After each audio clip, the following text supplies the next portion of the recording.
রাকসুর যেই নির্বাচন, সেই নির্বাচনের বিষয়টি জানতে চাই। আগামী 15 সেপ্টেম্বর দীর্ঘ 35 বছর পর রাজশাহী বিশ্ববিদ্যালয়ের কেন্দ্রীয় ছাত্র সংসদের নির্বাচন অনুষ্ঠিত হতে যাচ্ছে এবং সেখানে আছেন সরাসরি আমাদের সঙ্গে যুক্ত হয়ে রাকিবুল হাসান। চলে যাচ্ছি তার কাছে। রাকিবুল, মনোনয়ন ফর্ম বিতরণ শুরু হয়েছে কিনা এবং শিক্ষকদের কর্মবিরতির কথা জানতে পেরেছিলাম, তারই বা সবশেষ পরিস্থিতি কি?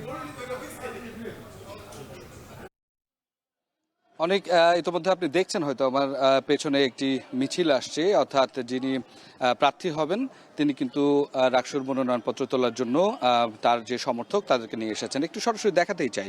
এবং আজকে সকাল থেকেই কিন্তু সকাল 10টা থেকে মনোনয়নপত্র উত্তোলনের সময় তফসিল অনুযায়ী, এবং সেই ক্ষেত্রে আমরা আসলে সকাল থেকে দেখেছি যে বিশ্ববিদ্যালয়ের শিক্ষক কর্মকর্তা কর্মচারীরা তারা যে প্রাতিষ্ঠানিক সুবিধা এবং 8 দফা দাবিতে যে অবস্থান ধর্মঘট করছিল, সেই 8 দফা দাবির যে ধর্মঘট সেইটি আসলে কোনো ক্ষেত্রে আসলে প্রভাব ফেলেনি। সকালের দিক থেকে আমরা দেখছিলাম যে শিক্ষার্থীরা খানিকটা আসতে একটু দেরি করেছে, তারপরেও কিন্তু এখন বেলা 12টার পর থেকে আমরা যেটা লক্ষ্য করছি যে এখানে কিন্তু শিক্ষার্থীরা আসছেন এবং মনোনয়ন ফর্ম তোলার জন্য কিন্তু ইতিমধ্যেই আমরা দেখতে পাচ্ছি সজীব নামের একজন, যিনি একটি পদে আসলে ফর্ম তুলবেন। তিনি তার যে সমর্থক বা তার সহকর্মী সহপাঠীরা আছে তাদেরকে নিয়ে আসলে রাকসু কোষাধ্যক্ষের ভবনের সামনে এসেছেন।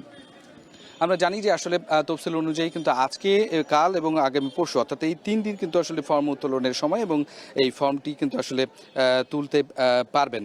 এবং এই সজীব এজিএস পদে আসলে ফর্ম তুলবেন। এবং 35 বছর পরে আজকে এই যে রাকসু নির্বাচন হতে যাচ্ছে, এটি নিয়ে কিন্তু শিক্ষার্থীদের মধ্যে ব্যাপক উৎসাহ উদ্দীপনা রয়েছে। এবং সেক্ষেত্রে এইবারের মোট কিন্তু আসলে যে এই নির্বাচনে অংশগ্রহণ করবে ভোটার যারা আছে 24,892 জন, যাদের মধ্যে 15,151 জন ছাত্র এবং ছাত্রী সংখ্যা 9,741 জন, এবং আইবি এর ভোটার আছে 251 জন।